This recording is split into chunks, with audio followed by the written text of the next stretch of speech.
The first time I saw Federico Fellini's La Dolce Vita, I was surprised to see that in the opening sequence, Marcello Mastroianni's character Marcello flies over Rome.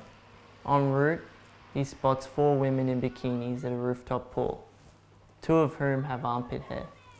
Up to that point, I'd only seen women's body hair portrayed in movies and television as something that was a political protest or personal statement.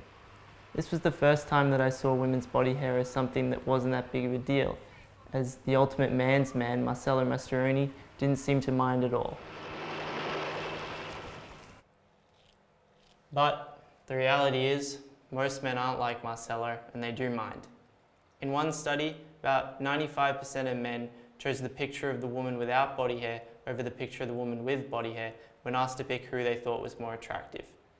In another study, about half of men reported they wished their partner shaved more, which is pretty picky considering that right now, about 91 to 99% of women in Europe, the UK, America, New Zealand and Australia shave at least once a month.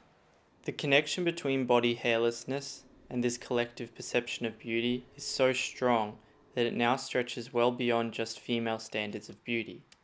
In Britain, more and more young men each year are embracing hair-free aesthetics as things like back and chest hair become increasingly seen as unattractive features.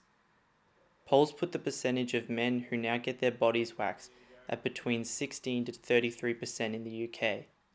To find out more about this growing trend, I went and got a wax at Room to Wax in southeast London. Right. See, and we've got it all there. Do you get many men?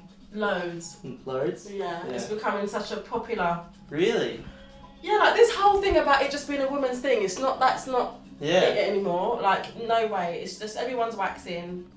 Everybody wants to feel clean, whether has their reasons, whether they kind of, work out or their girlfriend summons them in. It could be for sexual, whatever it is. Yeah. It's just, everyone's comfortable to wax now. Yeah.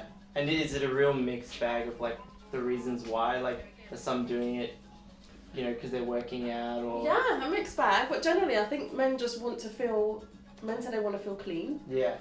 Some are doing it because like a couple of people are cyclists. Yeah. And they don't want they get the chafing and don't want that. Yeah. Some do it because their girlfriends prefer them to have nothing. But where did this connection between body hair removal and beauty actually come from? Victoria Scherer argues in her Encyclopedia of Hair that while hair removal in one form or another has always existed across different cultures, it really only became an important part of femininity across the West in the last century. The shortening of female clothes during this period enabled companies to strategically advertise to evolving societal standards, particularly those related to newly exposed body areas. Leveraging the perceived association between body hair and stereotypes of so-called primitives, these companies successfully established the removal of body hair as a socially constructed symbol for youth, cleanliness, and beauty. Personally, the pain was definitely not worth the beauty, and frankly, I miss my hair. A little bit. Felt that a little bit. You felt that A little bit.